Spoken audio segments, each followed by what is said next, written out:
Yo, come on in. Y'all know what time it is. Pop up style on y'all. Got some topics to talk about. Sorry, didn't try to bait you, but so we sorry for the wait as well. Had to make sure everything was lined up for you guys.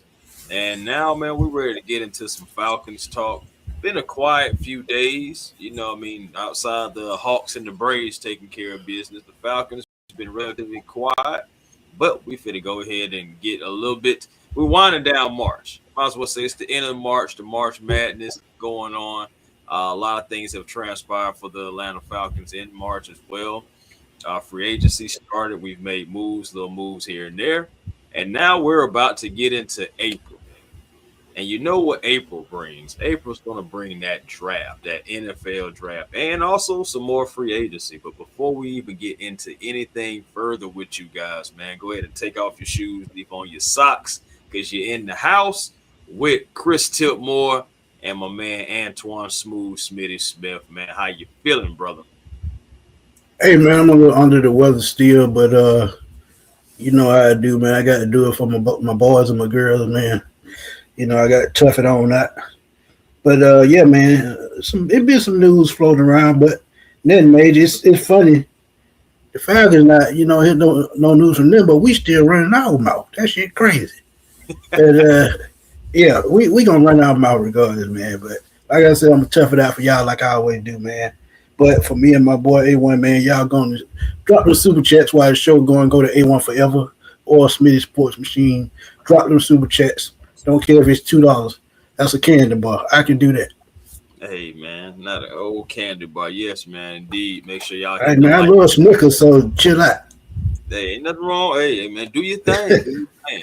Hey, man. Do your thing, man. Y'all do the right thing and go ahead and hit that like button on A1 Forever and, of course, on Smooth Smitty's page, man. That helps us get out there. As far as in that algorithm, it's so tough to get out there in that algorithm. So one thing about it, if you can just help us out in that regard, and like Smitty said with the super chats, man, we're gonna still persevere and push through this. Can I say something else right quick? Oh no, go ahead. Shout out to y'all, man. I put out a mailbag today. I just dropped it. Shout out to y'all taking that time out y'all schedule to drop them questions. It was a hell of a question, man. So for y'all that drop questions, I got answers for y'all, man. So y'all going over to the page and check out the mailbag. Check out the mailbag after we, do this. Wait till we get finished with the live. And go over to the Sports Machine and check out the mailbag. But go ahead, Chris. Oh, you know what time it is now. Time to say what's up to the people that fuel the show. You guys, the chat, man. So, Silk Legacy, what's happening? Saying, what's up, Smitty and Chris? Yeet! Get some. Now I got TJ, man, what's going on? Saying, what it do? That boy Fly, what's happening? Kiera, how you doing? Cool as Drake. How you feeling, family? How you feeling? Who else we got in the chat tonight, man? Tay Hall in the chat. RB in the chat. Holding it down in the Las Vegas Strip. Hey, man, one quick question. Go ahead. You on the strip with the strippers or you just on the strip chilling? I just want to know. I'm a nosy motherfucker. I just want to know. If you on the strip with the strippers, let your boy know, man. Send me a plane ticket. Oh yeah, man. They giving when I get well, send me a plane ticket. Yeah, they hitting you with the get wells as well. Kendrick, what's going on? Appreciate y'all. 9-7, what's happening? Yeah, hope you feel better, man. Yeah, man. Smitty get well, man. Out here with this pollen and all that nastiness out there. I ain't gonna lie to you, Smitty. I feel for every person that got allergies and all that stuff. But that's one thing God was like, yeah, I ain't gonna get that to you. Bro, true story. Saturday when I was walking down the street or up the street, pollen started blowing with the winging. That shit went up my nose, boy. I almost couldn't down breathe. I just turned around and brought my ass on back to the house. I said, man, fuck that. Hey, now it'll make you do And you. you do it. Hey, RB, hey, I'm getting up there too, man. I'll be 47 in July, man. I know how you feel. Trust me, I'm too old for that too, but it's just fun and giggles. It's just fun and giggles. Yeah, man. But talk about fun and giggles, man. It was a article that came out today, and I ain't gonna lie to you, Smitty. It definitely made me giggle at the fact that Kirk Cousins is still being talked about in 2026 Why?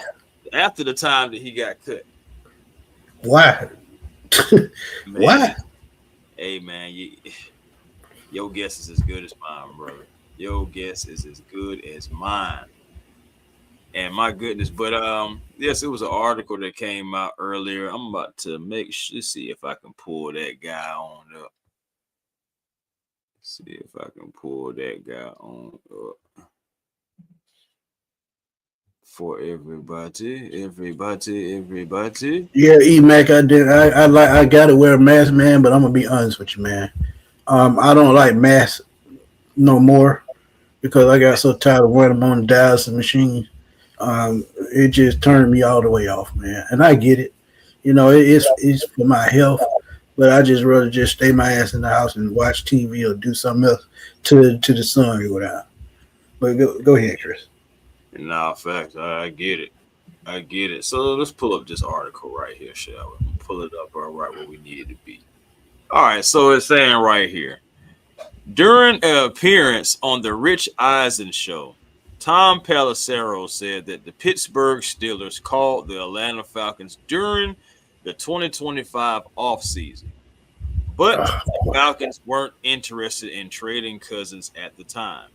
And of course, why would we be interested in trading Cousins at the time? But Kirk Cousins is the one, and I know that they called him last year. The Falcons didn't want to trade him at the time, didn't want to engage in trade talks, but now Kirk Cousins is free. Cousins could potentially be an option to pivot away from Aaron Rodgers now that he is free. And saying it is unclear why. Hold on, before you go to that last part. Go ahead. I just got one question. I think what are they going to pay any of that damn contract? I just want to know. I highly doubt it. I really feel like it was going to be a no, sir. Or if it was, it might have been bare minimum. You got to think about it. One way how the rich stay rich is they penny pinch and, make sure that other people paying more so of the share than what they are. So it's like, NFL rich would be the Steelers technically saying, yeah, we want Kirk. We'll give you we'll give you 2 draft picks for him. Oh, no. We ain't taking on none of the contract. You still paying that. We'll take on maybe like 5% of it or something. I don't know. But we're giving you 2 draft picks, so you really should. Okay. I get that part. But if you're going to take on some of the contracts, at least take on half of it. Give them a reason to want to get rid of him. And don't get me wrong, it turned out for the best because he ended up suffering a knee injury. And Kirk Cousins, having to start the last half of it, the last quarter of the season. So it all worked out for the best, but go ahead. Yeah, it definitely did. Here go the Steelers. Y'all should have had a half a mind not to pay him that money. But anyway, moving on with the story. You tried it. Moving on with the story. It's go unclear. ahead. It's unclear why the Falcons wouldn't have been willing to trade Kirk Cousins. It's unclear why the Falcons wouldn't have been willing to trade Kirk Cousins. The team, I think you know the answer to that. I think you know the answer to that. The team had already committed to starting Michael Penix Jr. at quarterback, and Cousins was making more money than any other player on the roster at the time. Pause. Do you hear how fucking retarded that is? Bro, as heck. Kirk Cousins, a backup quarterback, was making any more than anybody on the roster. Even Jake Matthews, the one who's been here the longest. Even Christian Lindstrom, who should have been the highest paid player on the Falcons at that point. That just fucking retarded. And we shot ourselves in the foot. But go ahead. I digress. And my thing is, too, is like 2025 offseason, we were going back and forth as fans. Like, should we cut Kurt now? Should we get rid of him? He's the backup, and a lot of us, I know I was one of them saying, no. Why are you going to cut Kurt? He's still going to be an asset to you. And then Facts. what happens? Penix suffers the partially torn ACL in week 11. Thanks for nothing, Wilkinson. But anyway, which allowed Kirk Cousins to start the final 7 games. So again, if you traded him in that 2025 offseason, people who don't watch the Falcons, and you wouldn't have a quarterback to have at the end of the last season. Now I get it. Some people may be like, well, the season was gone anyway, too. But at the same time, there still is some things to play for, and it was pride. I mean, you wanted Easton Stick to have that football game where against the Rams. I mean, it wouldn't have went the way you would have thought it would have went, but I'm just saying the games could have been even worse down the stretch, which I mean would have got the last regime out of here faster. I understand, but they were out of Right. here anyway. Yeah. We were hoping and praying that we would say what we did in the past so many times that hopefully they just wouldn't do it. And luckily, to a degree, I feel like it worked. I feel like we talked about it Yeah. so much about fool's gold, and the possibility of it happening again to the fact they were just like, nah, we can't do that. And the crazy thing about it, you talked about saving the season. There were reports while we were doing shows before the damn trade deadline. And I think it was Jason Lockenfora and another guy that said Raheem Morris was good as gone. That's when he was 3-4 games under 500 at that point. I think that's before they had the turnaround, and they were saying that he was good as gone, and I didn't believe it. Well, I did believe it because I had said it. I'm not gonna lie to y'all because I said should have been fired at the end of the 24 season after starting 6-3 and falling off a cliff. That should have been his job right there. But Tay said Sean McVay wants Kirk's Cousins currently. He was on Kate Adams' show talking about it. I saw that, Tay. And Yeah, you got to think Matthew Stafford, I don't think he's 100% healthy. So, I can see why he wants him. But the thing is, when Matthews comes, when he comes back, what you going to need Kurt for then? Because Stafford, when he comes back, he's going to want to start. And he is going to start because they pay him a boatload of money. So, when he comes back or if he's healthy at that time, it's no point in getting Kurt. It's no point. Because I think they still had Jimmy G on the roster, if I'm not mistaken, as a backup, or Stetson Bennett, one of the guys they still have. But, I get why he says it. Because he doesn't know if Matthew Stafford is going to be ready. But it is what it is. But go ahead. Yeah, you got us. I mean, my thing is with Stafford, I'm taking Stafford over Kirk Cousins. A healthy Stafford, healthy Kirk Cousins. I'm always going Stafford, and it's not just because go Dogs, but he's the better quarterback if you ask me.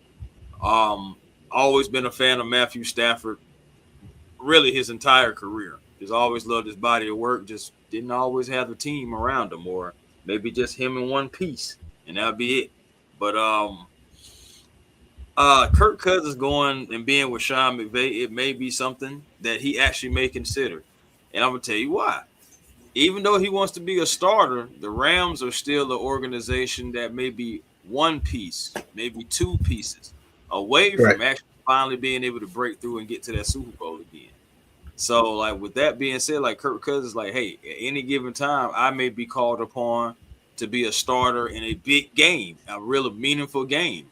And let's keep it real. Anybody out there that plays the game, or anybody out there that plays something that's a sport, or have an activity that exhilarates their heart, so at the end of the day, that's their passion. You always want to play in the biggest games that you possibly can play in, no matter what age you are. If you get that opportunity, you're going to want to take it. So I look at it like that. Kurt wants to be a starter, but let's just be honest. Where are you going? And then if you are a starter, it's going to be somewhere that you're probably not going to the playoffs or not even going to have a shot. So he may if Steelers are still roll Aaron Rodgers as that is a well possibility. You could see Kurt being a backup out there in LA. That would be interesting, especially the way that Did you see the The way he crazy, ended it? right? The crazy thing about it, though, bro, I actually thought Kurt was going to go back to Minnesota before they took Kyler Murray, but I get it. Kyler is much younger, but Kurt knows that system like the back of his hand, and he's played up under Coach O'Connell already. So it kind of surprised me that Kurt didn't go back to Minnesota. But again, they looking at age, and Joe Flacco ass is 42 years old, talking about teams gonna regret passing on him as a starting quarterback. Come on, man. Come on. Oh. That's all I gotta say. Oh. Oh, yeah, you're right. Oh. He on that bullshit. That's all I gotta say. Oh. Okay. Oh man. Man, let me say this right quick. Go ahead. Why is he so mad when just 2 years ago his ass was on the sideline falling asleep during the game? But you mad because you can't be a starting quarterback. Make that make sense. Go ahead. Yeah, don't make no sense, dog. It don't. It don't. Hold on, let me get to this right here. Pull this up. Because we're gonna talk about something that Mr. Josh Kendall dropped on us today. And see if we can pull it up here. Act right, StreamYard. Exactly, November Scorpio. Exactly. Ain't nobody regret passing on granddaddy. Yeah. That's what I'm talking about. Grandpappy. That's saying Grandpappy. Tell you. Oh man, but yes, real quick, the Falcon, justice from Josh Kendall, trusted source. The Falcons have a second wave of free agency interviews coming up, said GM Ian Cunningham. Now there are still free agents still out here, Smitty, that can be had at every position. Now I don't think we have to look at necessarily the quarterback position, but for those who want to know who's out there as an unrestricted free agent, a guy that you just mentioned, Jimmy G, is still out there. He's an unrestricted free agent right now. He's still on the market. Cooper Rush, Tyrod Taylor, Russell Wilson, Kirk Cousins, and of course Aaron Rodgers, and our old buddy down toward the bottom after Teddy Bridgewater, Brandon Allen, and John Wolford, our old buddy Easton Stick. He's on there as well. Somebody now you didn't call. Yeah, I'm surprised. Is Desmond Ritter on the roster right now? I think Desmond Ritter may be on a roster right now, actually. I think he may be like a third string quarterback right now. Okay. Yeah, yeah, Desmond Ritter is not on there. Skylar Thompson is on there. Come on, man, stop. And then if y'all know what Desmond is, throw it in the chat. Also, Hayden Hooker is out there, but those are the quarterbacks. Running back, I believe we already satisfied that with the Brian Robinson Jr. signing that I absolutely still love. Was really campaigning for that, and I'm glad that they went ahead and took care of that. There still are some other capable backs out there if you wanted to go grab a veteran and stuff, but I don't know, Smitty, what you think? You think we grab another running back? You're looking at, I think Carlos Washington Jr. is still on the roster, if I'm not mistaken. You look at Brian Robinson, Tyler Goodson. I don't think they bring in another running back. If they do, it'll be an undrafted free agent or a late round pick. But as far as free agency, I don't see them bringing in another running back. Yeah, it really doesn't make any sense to me neither. Just wanted to get your opinion about that. But here's something that you always really got to look at. The veteran wide receiver room. Now, here's where it starts getting a little interesting, my guy. Now, notable names, 32 years of age, coming off an injury, Tyreek Hill. Georgia native. He's still out there. You got Stephon Diggs out there who is about to turn 33. Pause. Tyreek Hill and Tua Tagovailoa played together in Miami, so that's why it's something to keep an eye on. But at the same time, I don't think he's going to want chump change. That may be the only downfall. But See, go ahead. but the thing is, man, you don't know what Tyreek is going to be like. The main thing that Tyreek, Agreed. even though he was a fifth round pick, uh, Tyreek Hill used to be a running back. That's the thing about it too. Like I don't know if Yep. a lot of people know that, but before he was just this speedster receiver, so he had to work on all that. So speed is his game, but is he going to like with that knee and the ACL getting twisted up and all that stuff like that? Are you going to be the same speed guy? And then you're getting older as well. You're 32 now. Somewhere within the season, you'll turn 33. I know you said he's not going to want to play for chump change, but yeah, I agree, not chump change, but you can't be asking for like top dollar anywhere near it. I think reasonable contract for Tyreek. The market value is still 15 million. For me, I got to go less than that, and it's still gonna be a 1 year deal. Prove it. If I'm going Tyreek, but like I said, Georgia native, Tua's here as well. There are things that could work out for Tyreek if he did want to come to Atlanta, be a veteran receiver, get a couple snaps, kind of do. I don't want to call it the Odell Beckham thing because after Cleveland, it just seemed like tour after tour for him. But you never know. You may have to start going in that type of route. Like I said, you got Stephon Diggs out here. You got Debo Samuel. Actually, still got Debo Samuel out there. Just turned 30. It's Curtis. kind of surprising that he ain't got signed yet, but then again, you Yes. got to think about him having weight issues the last couple of years, and he's been a little bit disruptive in the locker room. So it really not a surprise he hadn't got signed. But talent wise, a guy that can play running back and wide receiver, it's kind of surprising a little bit with Debo Samuel. But go ahead. Well, shoot, man. You think about it, a guy that is young is the youngest name that I've said so far. Curtis Samuel is out there. That's actually around in our range, actually How 1.7. does he know? Curtis Samuel will be 30 this year. He's 29 years and 6 months. So Okay, so he'll be right around the time the season start. He'll be turning 30. right. Okay, so if Juwan you look Jennings at is out there too. Curtis Samuel, him and Debo Samuel are one and the same. But I think Curtis Samuel fits the mold of a slot receiver a little bit more than a running back, but he can play both positions. But go Yeah, ahead. yeah, Debo, man, he just reminds me of just a football player. He's probably like one of your best football players, but it doesn't mean he's your best wide receiver to a degree either. Many Mills, I actually did see that. Matt Corral throwing to John Ross. And if y'all don't know who John Ross is, Oh, he a former top 10 pick for the Cincinnati Bengals. Had 4.2 speed, but couldn't stay healthy. But now he's in the UFL, and I think that's where he's going to be. He should have went to the UFL. I'm sorry, the CFL, because I feel like he could have played up there. But go ahead.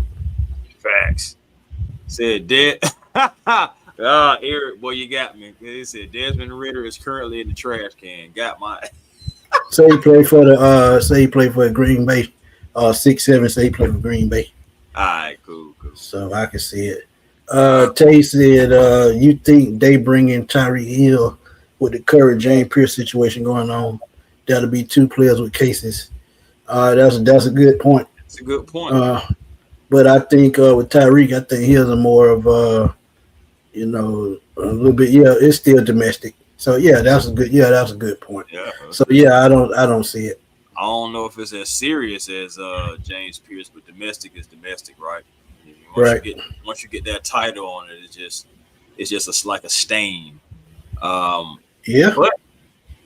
But let's get into a price range because again, a market value for like Juwan Jennings is 22, Debo 15, Tyreek still 15, a lower 15, but still 15. Stephon Diggs 13. Even Keenan Allen is on this list, and they got him at about 6-7. Okay, so there's one name that you still haven't thrown out there, and that's the one that flew over the cuckoo's nest. Running out, what is it? What is his value right now? Well, I think he's still under contract, to be honest. So it would be one of those things where you have to make. Oh, I thought they had cut him already. I'm sorry. I thought he was cut already, but Nah, not go yet. ahead. Yeah, I can't. because they would have to eat some cap. Oh, they're gonna have to do that either way. Yeah. His cap number higher than Cousins, if I'm not mistaken, because he's at about 30 million. Yeah, it's up there. But wide receivers out there, it's like I said, it's a lot of different veterans out there. To be honest, as I'm looking at this list, it's even all the way down to guys like DeAndre Hopkins and stuff like that. But I wouldn't even touch none of these guys, to be honest, man. I'd go ahead and get me something in the draft. Yeah, that's exactly what I do. I get something in the draft because, like I said, Keenan Allen, he's about to be 34. Same thing for D Hop, Tyler Lockett, Sterling Shepard, all those guys, man. So Brandon Cooks, you know what I'm saying, all those guys. So it's just like at the end of the day, if you want to bring in one of those veteran guys, I mean, you can, because a lot of those guys that I'm naming, they are affordable as around, like I said, like the Sterling Shepards and all that. But with this second wave that Josh Kendall is saying that the Falcons are going to go around, I gotta think and believe they're going to at least talk to some veterans, especially look at the offensive line as well. Offensive line, there's still some guys out there for that too. Agreed. Let's see what this market value looking like though. Ooh. Yeah, Eric Debo do have a good little bit of wear and tear. I agree. Oh, this is why the offensive line is really significant. I don't have it pulled up, but I did see it that Caleb McGarry is coming along in his recovery, but it doesn't sound like that he is ahead of schedule or anything. It sounds like there's you gotta think, man. He dealt with that injury for about 4 or 5 years before he actually even got it considered getting it, having surgery on it. So there's no telling how bad it got before he decided to get surgery. So he's got to recover from the time that he put wear and tear on it while it was hurt. So it was crazy, but sometimes these things happen. But tasted Tyler Decker, the OT from the Lions, I'll take him, look at him even at 33. But you got to remember, Jake is 34 and McGarry is 31, so it wouldn't be a problem. Offensive lineman can play to their 40. Look at what's the guy that's on Amazon right now?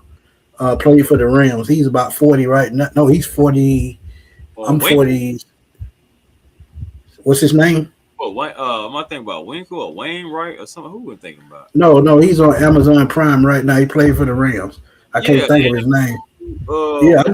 You know what I'm talking about. Yeah, I know you're saying. Yeah, I know you're talking about. I can't think of his name. But yeah, he played till he was like 38. So linemen play for a long time. I mean, you look at Jawan Taylor. His name is out there too. Former Kansas City Chief. He's still out there, I believe, right now. Let's see, available. Yeah, he's still out there right now. It's a couple guys, Jonah Williams, Andre Whitworth. Thank you, Mid Mills. Appreciate it. Andre Whitworth. Yeah, I knew it was with something also. I couldn't remember. But yeah, man. Yeah, you got some left tackles out there, some right tackles, a couple of guards. I think you're okay at guard. Really on both sides. You got Bergeron, you got Lindstrom. Right. There's actually some behind the scenes talk about are the Falcons going to pay Bergeron moving forward. And I think they should. Yeah, I guess we're gonna get an indication. We'll know when the draft rolls around. Yeah, absolutely. And really, with this second wave of free agency, I like that they're talking about. If we start, next thing you know, pulling in a lineman or two, it's like, okay, I'm saying, like, who's on the bubble? I mean, I know Jake Matthews is not, just financially, he can't be, but still, like, who's on the bubble? Right. But yeah, man. Yeah, and then like you said though, Jake not going anywhere because he's dead cap. Let's keep that real. That thing. But Bergeron, he's played well.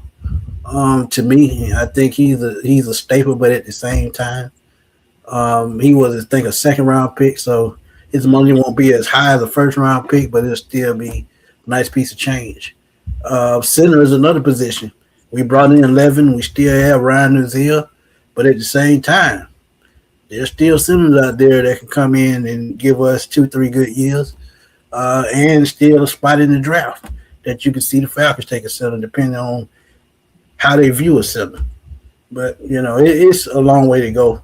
That's why he talked about earlier, and we're gonna talk about in a minute about these contracts that's coming up. 6-7, what's up, my guy? But yeah, I'm ready for the jersey to drop too. We'll see. I ain't got the money to buy one right now, but can't wait to see it. Right. Nah, for real. Another thing too, man. A guy that's been bouncing around. Defense. He's a defensive tackle. He's 35 years old, but old Autry, Danico Autry. I know he is. Oh boy, that's a good one. Yeah, that's a good one right now.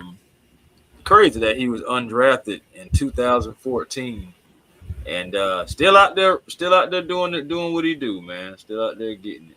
So ain't nothing wrong with that, but I think he's one of those. To me, he's an undersized lineman. He plays defensive tackle, but to me, he's more of a 3-4 end. He would fit what we do, but I don't think we have a spot for him. We're looking for space eaters, and I don't think he fits that mold. And then plus, if he was 25 years, not 25. If he was 10 years younger and being 20, he would be 25 then, and he would be making more money anyway because the youth. He would be fine at 30 though. He'd be fine at 30. Yeah, speaking of 30. But again, like I say, man, those defensive linemen and offensive linemen, they play forever. I remember Ted Washington. Shout out to him, man. He follows me on Facebook. He was 38, I think, when he finally retired. And he was like 6'2", 6'3", about 340 pounds. The back part of his career. So, I mean, they play forever. Solomon, what's up, my guy? RJ, what's up, man? The plug, man, what's good? If y'all don't know who RJ is, man, he part of the family, man. He part of the team. If it weren't for AJ, we wouldn't get a lot of our news, man. So when news drops, he shoots it to us so we can do pop-up shows, do videos and shorts and things of that nature. So we always got to show RJ some love, man. I always got to show RJ some love. You did say AJ though, so you already know I gotta mention it. How do you feel about AJ Terrell's brother re-aggravating his hamstring at the pro day today? And not surprised. Do you feel like, yeah, I know, right? Because them hamstrings are tricky. And do you think that hurts his draft stock at all? Absolutely not. One thing about talent speaks for itself. If you're gonna base, a draft pick off a hamstring injury, you buy, dumbest 2 ways from Monday to Friday. But I will say this: knowing that hamstrings can be nagging, it will need attention. But the good thing about it, it's 6 months before the season starts, so he have a good long time to rest that thing up. Get it back to being 100%. So I feel like he should just let the pro day go and kept healing. That's what I feel like he should have done, because his talent gonna speak for itself. Now, if he falls to the second round, he's gonna be in the Atlanta Falcons one way or another. All right. Trust me, he will.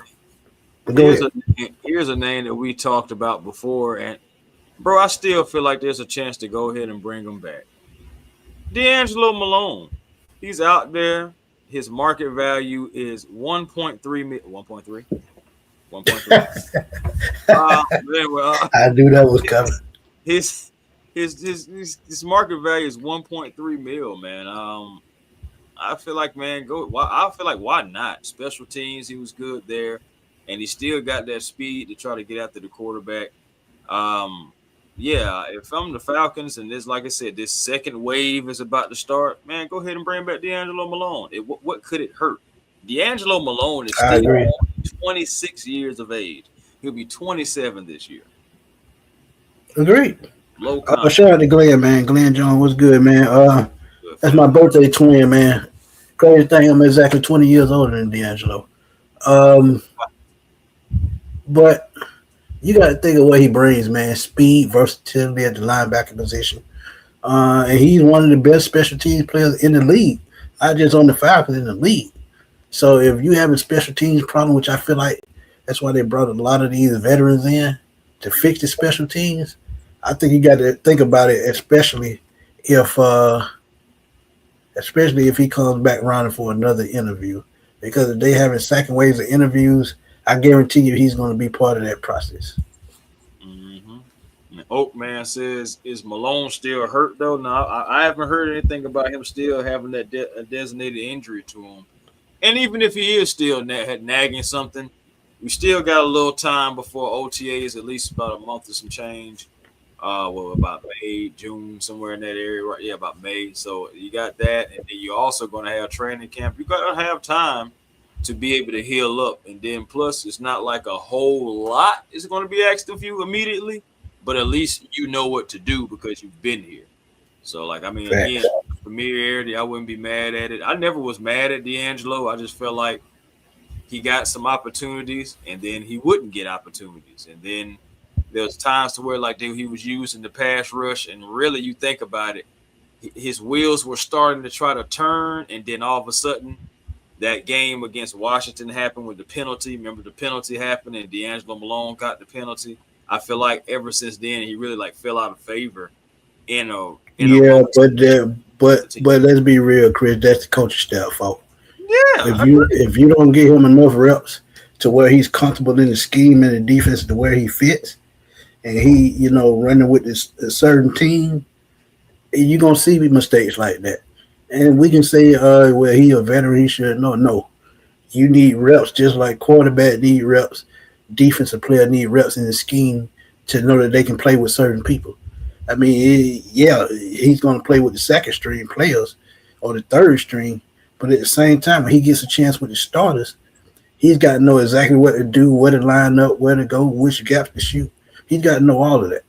So things like that, that's just normal. Yes, man. Avion Terrell, man, said could be a Falcon. We'll see, man. You never know. If he drop, I don't see him dropping that far because he still is a talent now. No, he's still the top 20 talent to me because I got him going in the top 20 somewhere. I'd say the 15 to 20 range. Somewhere in there, probably 12 to 20, who knows? Besides him, D'Angelo should have never been put in pass coverage, point blank, period. Mm-hmm. But that's facts. What else you got on defense before we move on? Oh, shoot, no, you can pull that up. You can definitely pull that up. Yeah, because we got questions already, so we're going to answer while we talk about it. Mm-hmm. We talked about extensions and things of that nature. It's your show, man. I ain't gonna take over. Go ahead. Shoot, man. Hey, you talk about extensions, and we've been here before. We've talked about these two players all off season, and it's going to continue until a deal get done. So Mark Raimondi, trusted Falcons reporter or ESPN, but we talk about them Falcons. It says GM Ian Cunningham said extension thoughts about wide receiver Drake London are on top of mind. But right now the team is focusing on free agency, that second wave, and then the draft. Cunningham said extensions for London and Robinson, running back Bijan Robinson, likely won't be focused on until after the draft. But the thing about that is, too, though, bro, there are two things about that. I know that he's talking about Drake, and I know that he mentioned Bijan, but it's another guy that didn't even get mentioned at all. Well, you know how that go, bro. I told you earlier in the conversation. I still can see him getting traded. Yeah. And think about it, they got to make a choice because they can't pay everybody. And I keep telling y'all that. Yeah. If Kyle stays, Drake got to go. Either way, I think Bijan stays. But at the same time, depending on how this season ends, you could be looking at a complete rebuild. Because one, we don't have a quarterback of the future. And yes, I said it, of the future, because they did not draft either of these quarterbacks. So what they're doing is trying to see what they can get out of each one of them before they make a decision. And 35 million in NFL money is sometimes 2 to 3 players. And think about it. Instead of paying a wide receiver 30, 35 million, you can start over in this draft and pay a 4-year contract for 6 or 7 million. See, it makes financial and logical sense. That's what I keep telling y'all. Y'all got to think long term. And that's what the Falcons are thinking. Just like Chris said in the thumbnail, the title of this video or this live, you got to think about the future. You got to think long term. And you can't think long term paying out $35, $40 million contracts back to back season. It doesn't work like that. It worked for some teams because their GM know how to work the cap and knows how to lure players to take pay cuts. And I don't think the Falcons have learned to do that yet. But go ahead. Yeah, facts. Hey, you preaching, brother. I ain't gonna lie, you really are. But again, like we always say, when these guys were first hired, no one was safe. We were prepping y'all for that really at the end of the season for these moments right here. You know what I'm saying? Like, at the end of the day, these guys weren't drafted by anybody that's here now. So we have to always take that into accountability. Now, you at the same time, we have some guys that, like, yeah, of course you want to keep, but if the right situation comes about, or if contract negotiations don't go well, as we've seen that happen so many times just throughout life, then people can move on. And then think about this too, even with contract situations. You know, you see times where a team will try every outlet they possibly can to try to sign a player. And then you'll see others where the effort is not so much, or the effort is like, okay, go out there and try to see what you can get type thing. So it all depends on how it goes. We are still learning what this front office is willing to do and not willing to do. We know the draft picks aren't going anywhere. We know, if anything, we're trying to accumulate more draft picks and stay on that right side of the boat with that. But guys, I just cannot see us, especially with the restructures and the fact that guys down the line have to be paid on defense. I just don't see no way that we can keep, unless everybody's taking massive pay cuts to stay together. Right.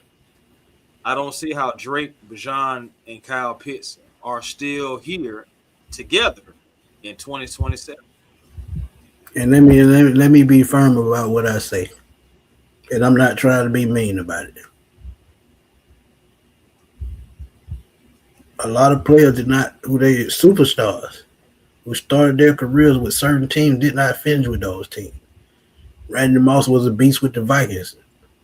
Was a journeyman after that. Went to the Patriots. Set an NFL record for receiving touchdowns. Terrell Owens did not finish his career with the 49ers. Went to the Eagles and the Cowboys. These type of things are going to happen. But Solomon, this is why I said months ago, nobody is safe. This is why I said that. Because I knew repercussions was going to come because new regime, new players. And even Bijan, I don't think he's safe if they want to move on after this season. Because what's the use of paying a $25 million running back when you still don't have a quarterback in place? When that's the most important position on the field and you got to pay that position. Now, if they go out and get one of the young quarterbacks in next year's draft, okay, I understand. Then, yeah, you keep Bijan. You keep Kyle and Drake. But if you don't have a quarterback in place, what's use in paying these high-dollar players all this money? And you're not finna win nothing. Keep it real. Hey, man, keep it real. Sometimes, sometimes teams want to keep certain guys around just to try to have that foundation to try to win some games. You know, they don't always work out like that. Agreed. Or sell tickets. Let's keep it real. Or sell tickets. Yeah, sell tickets because you got to keep butts in the seat. At the end of the day, it's fun. We love it, but sports is still a business. And my thing is, it's open for business 24/7. So at the end of the day, man, you got like we've been talking about the entire summer, really, or springtime and everything so far. No one is safe. Anybody can be moved.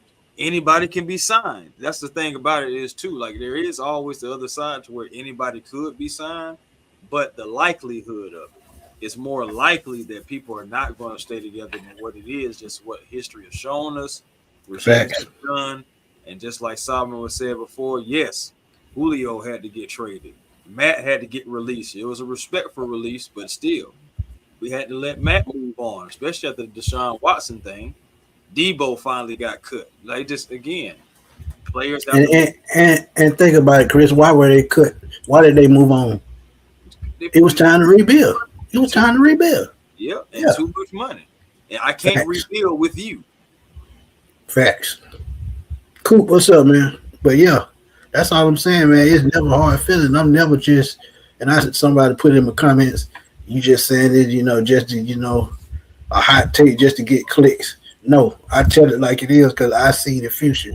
As now, if y'all want to ask anybody that knows me, let's get it. GA will tell y'all. Some of the things I say might be wild and outlandish at times, but sometimes they come to pass just like I said it. Because a couple of years ago, I talked about Kirk Cousins. The very next offseason, what do they do? Oh, sure. I remember that live that we did talking about Kirk Cousins. I remember the live we did talking about Kirk Cousins before he got hurt. And I actually was on board with that then. But then after he got hurt, I started feeling a little iffy. Regardless, Kirk Cousins ended up being a Falcon. I didn't want it to happen because I knew we wanted to pay him some good money. But at the end of the day, Kirk Cousins was a Falcon. We were 6-3. Facts. Big John say, smooth Smitty, when it comes to life, we don't think 1 or 2 years ahead. We go, well, do we want to be in 10 years from now? And that's the whole point. You don't think about the current. You think about where you're headed and how do you get there. And the way you get there, and I talked about it on the video I did today. You build a team and you try to win, and the best way to win is building your team correctly, starting with the coaching staff, and they get the players that they need to build a championship organization. It don't start with what fans think. It starts with what coaches in the front office, what they need, and how do you get those players? You got to be able to pay them. Yeah. And like I said, the most important quarterback, the most important position on the field, we don't even have that for the future right now. So how can we start talking about Super Bowl when we don't really have a quarterback that we just think is the future right now? Think about it. Yeah. And then, we can have all the faith we want to, because that's really what we have in Michael Penix. We can have all the faith we want to, because that's the same thing that we're having in Tua. Two guys that's dealing with, injury history. But at the end of the day, we got to try to roll with that. But there is nothing that is pretty much solid in stone. We just got to keep it real about that. Craziest thing about it, we still actually got more topics to talk about. That's what I'm saying. We still got some more stuff. But see, you can always get carried away, man, because like I said, when I say it, I sit back and just think about what I've seen over the years. And like I said, I'm almost 47 years old. A lot of this stuff that's happening now, it just didn't start happening. One thing about history, they always say it repeats itself, one way or another. So this is what's going to have to happen for us to get to another Super Bowl. We're going to have to break this team down the way we need to, keeping key players, key coaches. And y'all got to remember with coaches, soon as they do what's good, soon as your defense top 10 or your offense top 10, they start being looked at as head coaches. So the coaching window is much shorter than the championship window. Just think about that. So you always rebuilding the staff. Everybody can't be Tom Landry. Facts. That's what I'm saying. And coaches don't even coach that long no more like that, unless they're winning. Tom Landry, his last, I would say 5-6 years, he really didn't win nothing. It was just respect. The man in the hat. But Kays, I agree with this. He's saying we have a history of paying our guys, emphasis on the R.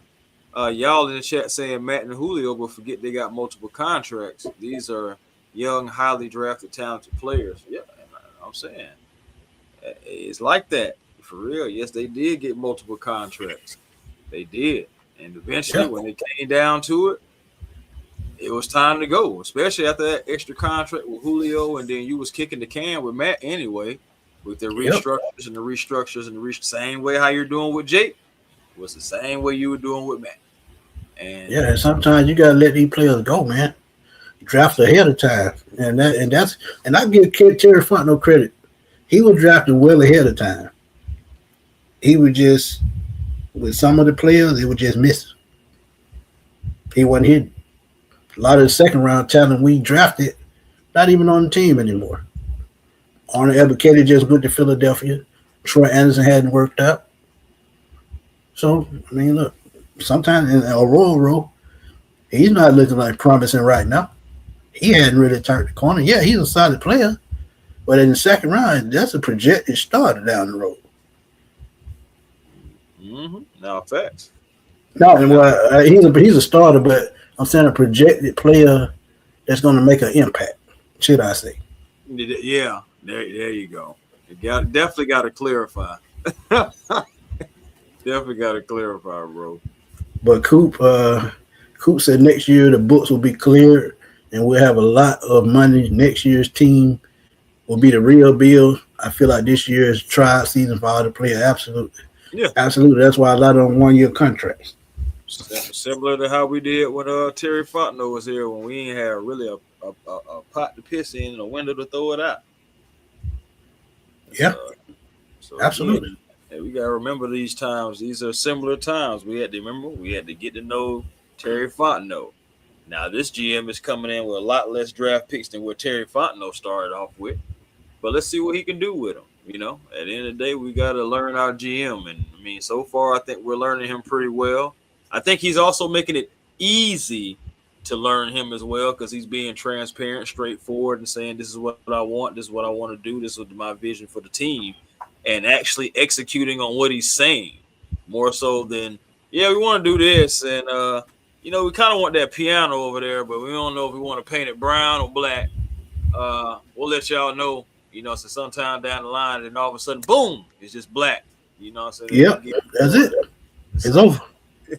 So, you know, Granddaughter said, when the divine opens a way, who are we to question it? Absolute facts. Absolute facts. Love it. That's absolute facts, man. My next thing that I have for us, we've been talking about Matty Ice. Shoot, man, let's just let Matty Ice talk. Why don't we? You know, I got something right here for you, and we're talking uniforms right here because the uniforms actually are supposed to drop on Thursday. Keep an eye. You know what I'm saying? Trying to get those uniforms, but yes, I want y'all just to hear like Matt's so corporate now. Matt's so corporate now. We're gonna listen. This is Miss Kay Adams. Always does great work, and she's asking Matt Ryan about his preference here, about the jerseys and whatnot, and we're going to get into that, and I'm going to play that for you guys. New uniforms, yeah. Thursday. This is the kind of stuff we care about Stay on the tuned. Up and Adams show. No. Did they run the designs by you? No, these designs were long. No? They were. This is like a 2-year process to get these uniforms. First, you got to get it approved. You gotta say you're going to make a change, then there's approval process, all of this stuff. So this was going on long before I got there. I will say this. Tell me. I approve. I do approve. Tell me what your first reaction is. Give me a couple adjectives, maybe. What can you tell me? Before they yank you with a shepherd's hook for giving me the nitty gritty.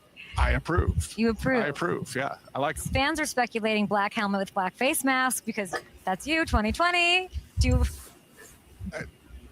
I approve.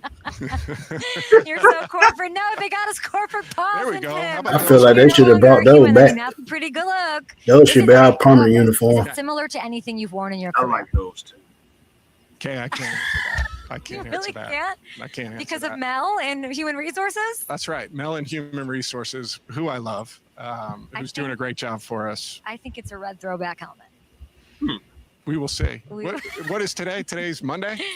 3 days. We got to wait. It's 3 days. Thursday. You're just too busy. It's Thursday. You can officially tell me. I think they're gonna drop some hints before that, leading up to it. I think they're gonna drop hints as to how the uniform is gonna look. I mean, he answered it right. Dropping them to a degree, was it, or do you think like those times, like remember when we were signing players, and then like all of a sudden, like you'll see like a kind of like a Falcon design, but it could be just really misdirection. It don't mean that those jerseys will be what we're going to see, but I'm interested to seeing what they're going to be, man. I know for a fact it needs to be something good. It needs to be something that represents the new breed, the new regime, our new leadership, just man, our new direction of where we're trying to go. I just feel like 2020 through 2025 is just years we want to forget. All right, years we will definitely want to forget. It's not the jersey's fault, but it's just a timeline that you want to forget. Smitty, I'm pretty sure you, being a Falcon fan longer than I have, you've seen times to where just like, if I could just get rid of these 5 years, these 10 years, these 3 years, bro, let me tell you. Tell me. I pray we don't get another damn uniform with letters on it. That shit is so high school to me. I just can't stand it. See, like you said, I'm from the old school. When I started watching in the late 80s, right around the time Dion got drafted, that white and red uniform is what I know.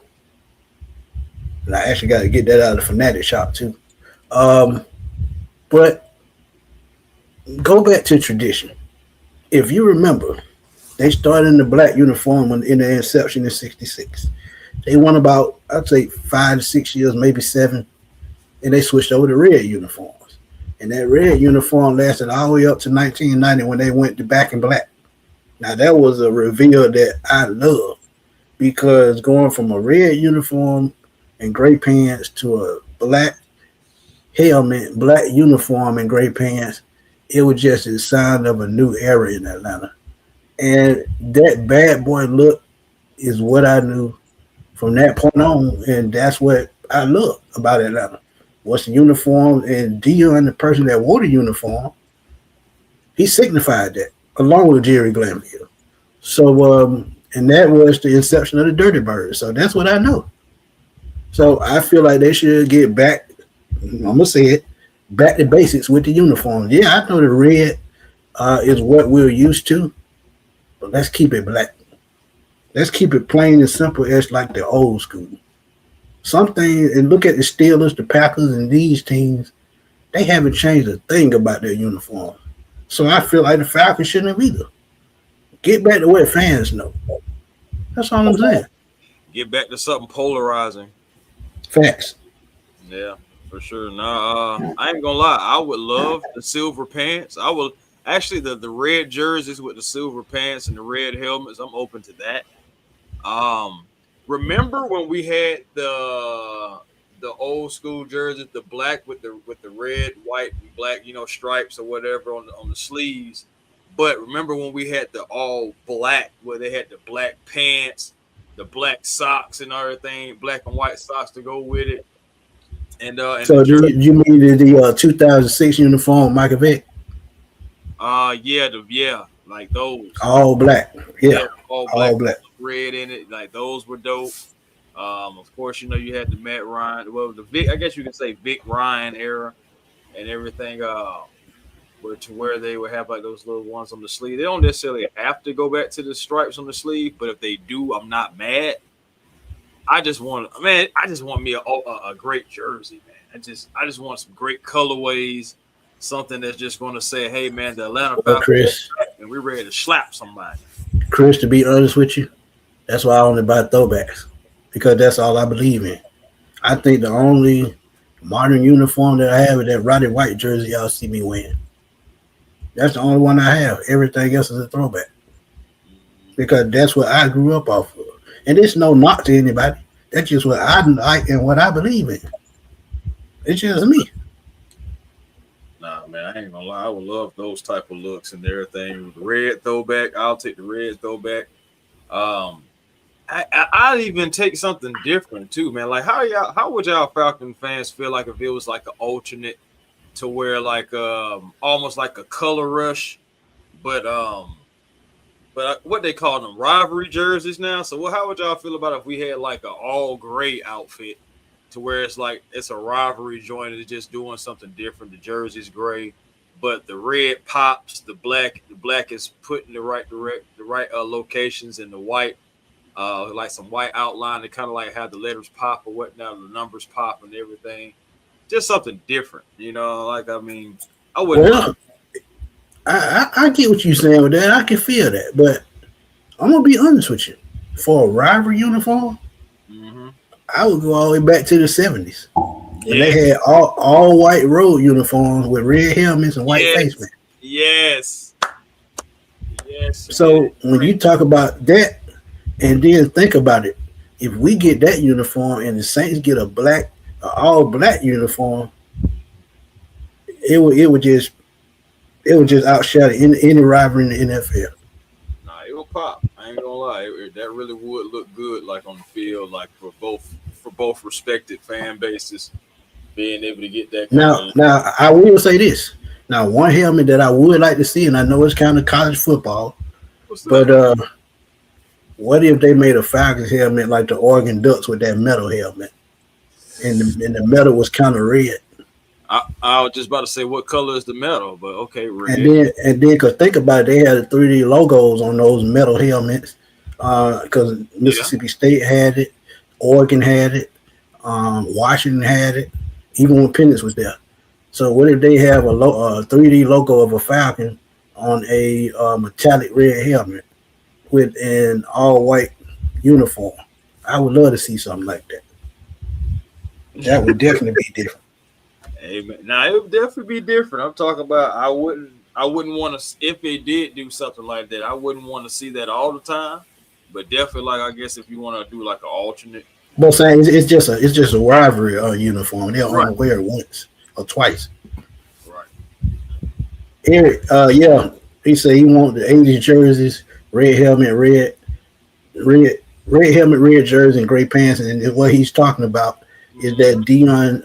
If you go to Deion Sanders, type in Deion Sanders Falcon, you will see that uniform exactly what he's talking about. Thank you for the donation, Eric. Truly appreciate it. He said, "Yeah, that's what I grew up off of. That's what I'm telling him, Eric. That's that what logo, back to. That logo you got on your avatar. That's what I grew up off of. Yep. I want to go back to that exact helmet right there, with the red jerseys, with the gray pants. Yes, I wouldn't mind having that look again. Again, I wouldn't mind having that all black look that we had, like I said, with the Vic jerseys. And I know Matt Ryan had a little bit of that too, but mostly Vic. I want that look again. And shoot, man, I'll take an all white look as well. You know, white pants, white jersey, red helmet.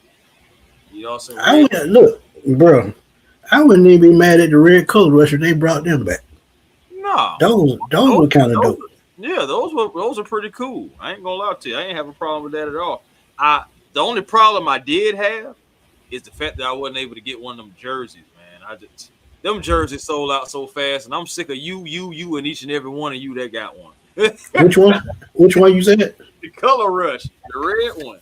Oh yeah, them things sold out super fast, man. I'll talk about like that. I was like, for real, y'all. And the crazy part about it, bro, when they first announced them, we didn't wear it 2 years down the road.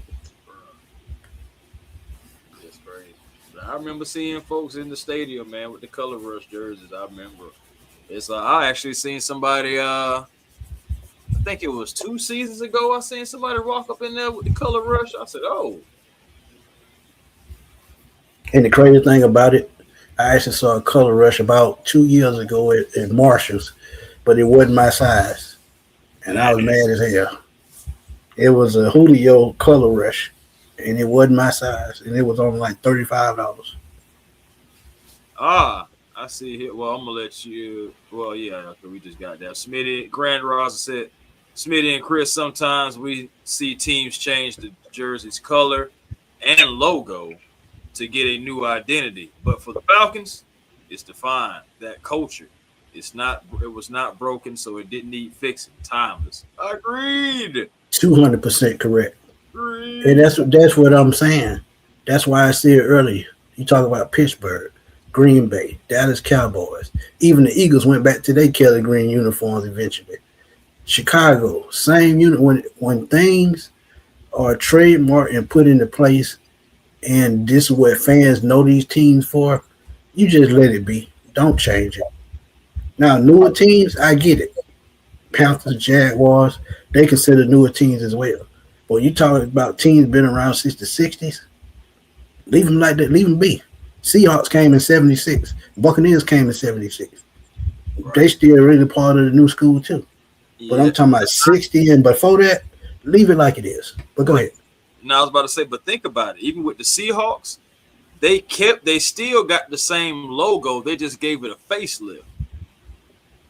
So I mean, even with them, they didn't like necessarily change it. They just kind of like gave it a facelift, and I actually like that. All they did was change the numbers. That's it.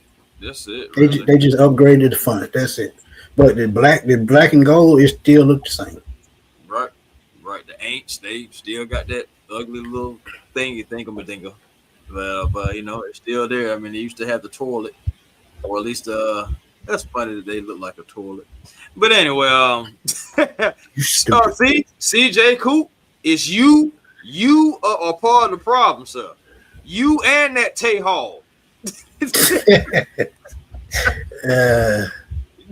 The both of They- yous. they tripping. Them boys said they got that color rush, man. I'm talking them things sold out so fast, man. I made my head spin. I couldn't believe it. Facts. Kenny Davis said the graphic guard designed a gray jersey, black pants, and black helmet. As in home alternate, the helmet had a red and black or white stripes. All right. Mm.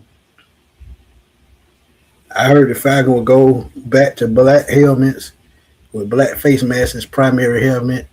We're going to see. I'm just happy we getting rid of the Atlanta jersey. Me too. But did the helmet from that era? I didn't like that damn gold. That silver face mask either. That was ugly. That didn't work in Tampa. So how the hell it was gonna work in Atlanta? See, sometimes they just overthink. And they came out and said that personified the city, gave and I guess that what the gradient meant. I guess that was supposed to be part of the skyline, but at the same time, just let things be like they're gonna be, man. Just let it be original and old school, and leave it like that. Now, if you want to throw in those red helmets with the white face mask from time to time, I can see that. But let us just wear the 1966 black uniforms permanently with the helmet. Just let it be. Let it be. You stupid. Let Don't start that shit. do. Oh, my bad, man. Y'all seen White Man Can't Jump. You on that bullshit. I like that. Hey, I got something special for you before we Go close. ahead. Go ahead. Something special for you because man, we fool with y'all. I know it's getting close to 11, but let's go ahead and just roll out one last thing that was talked about today with old Matty Ice. Miss Kay Adams back at it again. And we were talking about QB1. Let's hear what he got to say about QB1, shall we? Let's see. Oh Lord, I knew that was coming. Go ahead. Yeah, man. Let's see what he got to say about QB1. How's he looking? One target day. How is it? I mean, the answer is you never know. I mean, that's me putting my former player hat on. Is that he Deflection. has hit every checkpoint along the way up until this point, but you just don't know until they're out there playing. You don't know if something's going to come up. I will say this about Michael: he's done everything the right way. He's been in the building. his rehab, his attention to detail during the rehab has been excellent. Mindset, attitude, like all of those things have been really, really good. And he's really mature. He's a really mature human that has a good perspective on, how to get the best out of himself day to day. So I've been impressed with him. How's he using you as a resource? That's what he said to me on the show. That's all I remember is him being like, I showed him the Instagram post. I was scared to show it to him. I don't know how we'd react to that. He nailed it, accountable. And then he said, Matt Ryan, I'm going to use him as a resource. So tell me about that. Yeah, I mean, he's been great. He's come in up to my office, and chat, just talking about, how would you lay out the off season? At what times would you push to throw? And, if you were rehab something coming back, would you spend time around the doctor in LA? Would you have people come out? Like different things like that, are things that I've gone through in my career. I think also talking about new coaching staff coming in. It's the first time, he's had to do that in his career. And I've had to do that at different times. And so it's like, how do you get out in front of things? How do you get up to speed as fast as possible? So sharing, with him some of the things that I had done in the past, but, also like reaffirming to him that like, you can do what works for you. Like how I operate, how it worked for me. Yeah. I can share with you what I did, but it's only a reference point, right? You got to figure out ways for yourself to make it work within how you learn and how you operate. And so sharing with him that's okay, right? Like it can be different. Yeah. And you guys are operating a little differently, which I love. And then you guys have a quarterback competition. And I'm thinking Kevin comes in and he's got you as a resource. And I don't know, how would you describe that dynamic? Is it like teammates? Is it going to be like a final make your case? Like how do you collaboratively or not collaboratively figure that out? I think you let the play, you let the play speak for itself. That is the one thing I think from my position and my space, the thing I'll never lose is the player's mindset. Clearly, I love that. Yeah. And I think that's why I'm here, is to provide that lens and that thought process, as decisions are being made. So I kind of view it as let the play speak for itself. Absolutely wonderful, Matty. Nice. Absolutely. That's what it's about, man. I mean, Matt has some really good answers right there.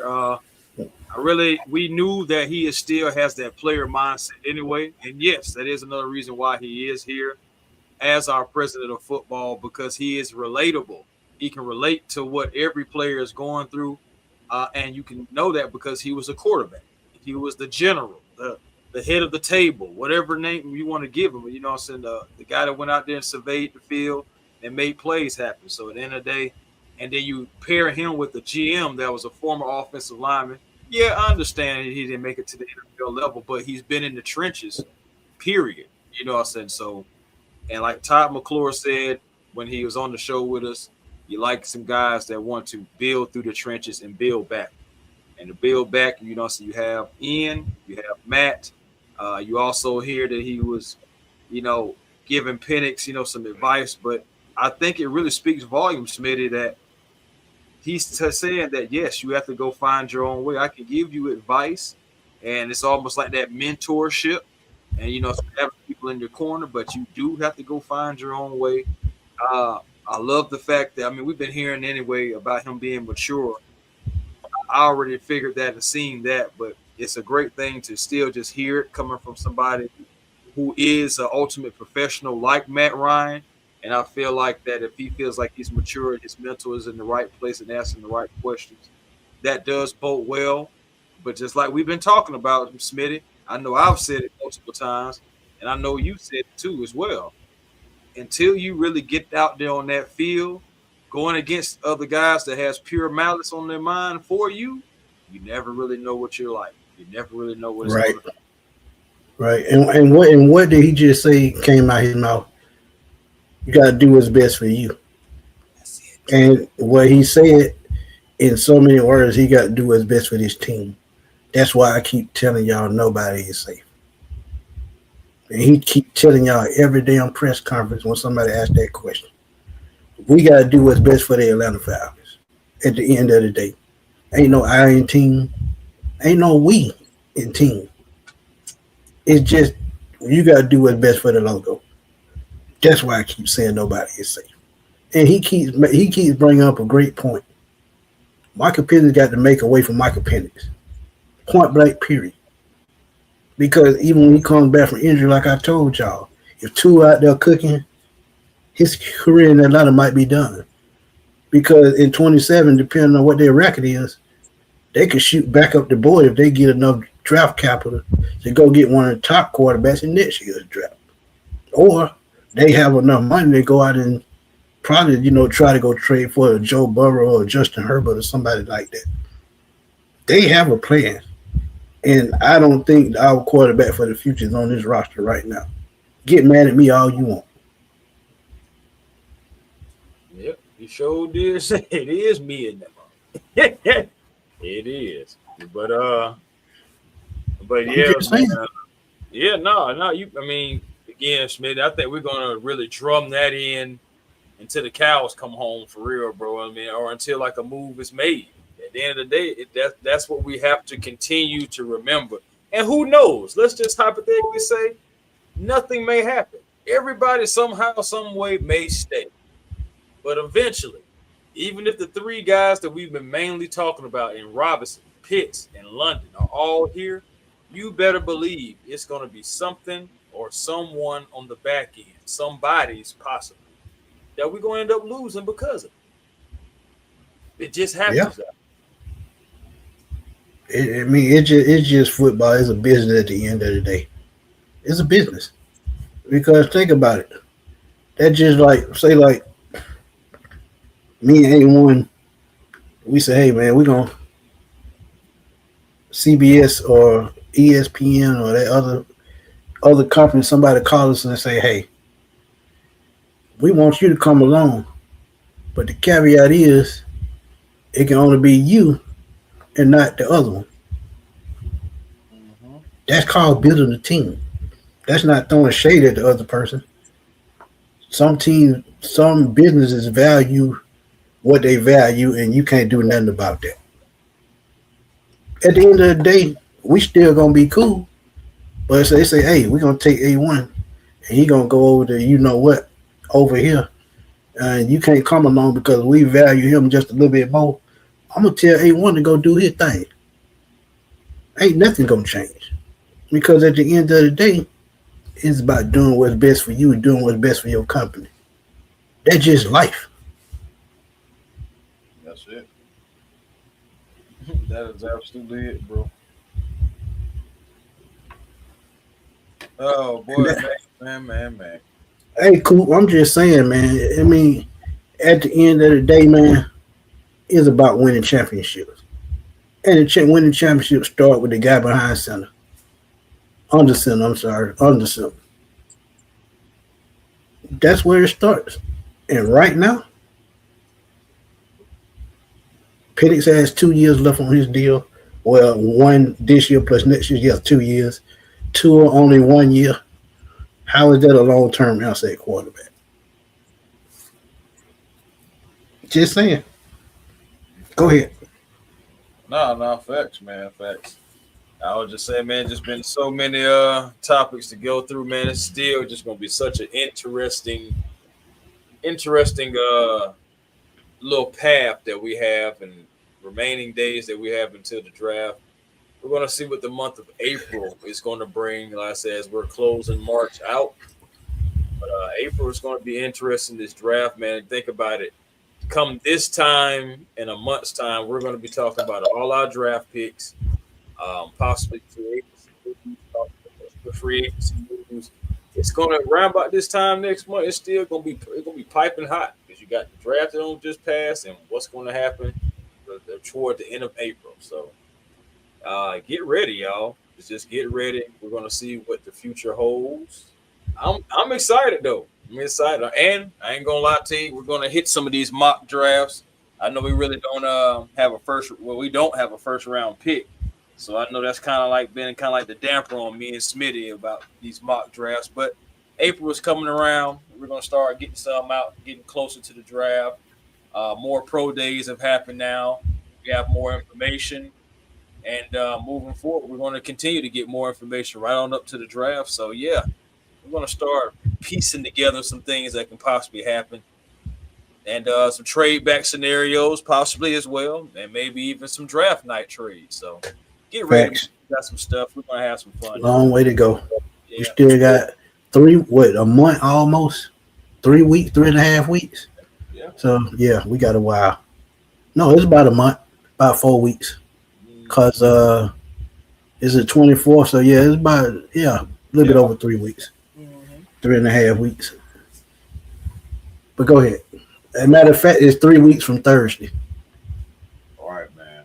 Yeah, that's what I'm saying. So just get ready, y'all, because NFL is a business, and that NFL can stand for not for long. Not necessarily saying not for long, but it could be not for long with the Falcons.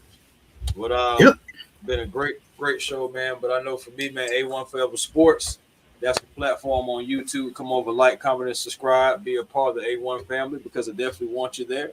Also, catch me on the Hawks Digest as well. Shout out to them Hawks. Come. Beat them Boston Celtics tonight by 10. Yes, we got our lick back on those guys. Now, they didn't have Jason Tatum. I understand. I get it. But, hey, he's still recovering from that Achilles. That is not our fault. You play who you play. They still had Jaylen Brown out there. Luka Garza. I say him because I just can't believe the first half. He was really going off. But anyway, regardless, the Atlanta Hawks was able to win the game against Boston. Major feather in their cap. And tied the season series with Boston as well, 2-2. So that's another milestone for the Atlanta Hawks. And they move on to now being 43-33 on the season, still with a lot of big games left, but the opportunity to at least get anywhere from 47 to 48 possibly wins this year. We haven't done that since 2015, by the way. Damn. Yeah, 48 wins, 2015, I believe. Yep. Facts. The year after the 60 win team. Yeah, that's a long time ago. Damn. But yeah, man, y'all know where to catch me, Smitty Sports Machine on YouTube. Also catch me on Twitter at FatBoySlim_21 because I'm always over there blowing that thing up. But again, like I said earlier in the show, please go check out the last 2 videos I dropped. Fan mailbag, y'all gonna love it. Y'all dropped some great questions in there, and I answered them the best I could. And also, what was the other one? See, I'm getting old. I can't even remember the videos I done. But Devin Moore, cornerback. Out of Florida. That was also a fan question, and I answered that one the best I could. That is a target that we were looking at. He had a top 30 visit, so y'all go check out my thoughts on that. Kenny Davis, appreciate you, my guy. He said, "Good show. I'm getting hyped." So again, I'm glad he said that. So go to A1 Forever and Smitty also and hype about videos, man. And when y'all hype about videos, it pushes them through the algorithm just a little bit more. So y'all please go do that for us. But I'm gonna let everyone go to close the show off. Yeah, I got a video y'all can go hype up, man. Go hype up. It's just a little 5-minute video. It's me explaining on why Nikhil Alexander Walker, aka Null, for the Atlanta Hawks should win the MVP. Not the MVP. No. The MVP, but the most tighten up player, the most improved, right? But I'm just saying, he's been one of the MVPs for the Atlanta Hawks. I can't even lie. But yeah, he should be the most improved player of the year. And I give you some stats, I give you some visuals and everything. So y'all make sure y'all go check that out as well for all my Hawks fans. Make sure you guys be generational because it's always time to be. And don't forget, find your peace today because positive energy always creates elevation. You can also find me on Twitter at A1 Forever, Instagram A1 Forever, and the real A1 Forever on TikTok, man. As always, appreciate you guys in the chat. Guys and ladies in the chat, appreciate you as always. And we will holler at y'all next time. We got something coming up this week as well. We're planning it. Going to have a familiar face coming on, joining us as well. Can't wait for that. But we're going to have it coming your way. So y'all just make sure y'all keep that notification bell handy. And y'all, when y'all see what the show gonna be, We gave y'all a hint, and we told y'all last week y'all were gonna make half of the show. So y'all got to make sure y'all tune in for that. But go on and close it out, you know. Hey man. Until next time, guys. Peace and blessings to you all. Until you all, you will holler. Smitty, grab the chicken wings. Hey, they gone.